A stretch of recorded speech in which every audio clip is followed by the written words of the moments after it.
হঠাৎ করেই রাতের 11টা বাজে আমার হাজব্যান্ডের আজকে খুব দোসা খেতে মন চাইছে, আর তাই সে আমাকে, আমার ননদ ও তার হাজব্যান্ডকে নিয়ে সিধা চলে গেল আমাদের বাসার পাশে টি ব্রেকে। ক্যাফেটা একেবারে গ্যান্সি স্টেশনের সামনেই পড়ে, আর উনি এখানে অলরেডি একবার খেয়েছেন, এই জন্যই আমাকে নিয়ে আসছে, কারণ তার দোসা নাকি খুবই ভালো লাগছে, ওদের ফ্রেশ দোসাটা।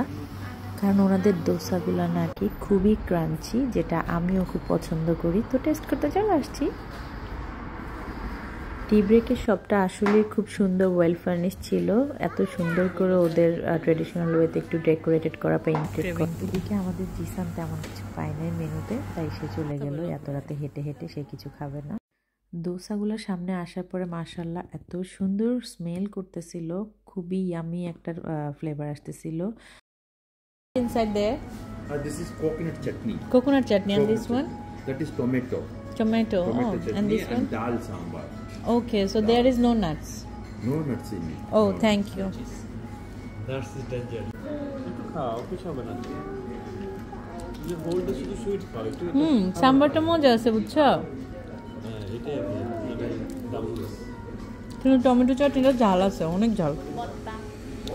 পানিটা কিছু নিবেন না? Thank you very much. হ্যাঁ, পানি। থ্যাংক ইউ বলো। Thank you. সেজন্য নাবিল আমি পুরো প্লেট খালি করে খাইছি। তোমার কি অবস্থা? Very nice. Very nice, very tasty. Thank you. Thank you. এটা দুধ চা দিয়ে খাইতে আসলে অনেক মজা হবে।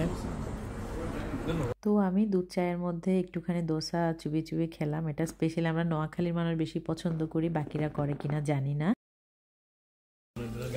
কিন্তু এই সময় বাংলাদেশের ঢাকা শহরে বাইরেতে মজা। লাইট টাইট বেচারা সব অফ করে দিচ্ছে, এমন টাইমে খাইতে আসছি। এটা এখানে কি লাইভ টি বানায় না চা বানায় এই কর্নারে?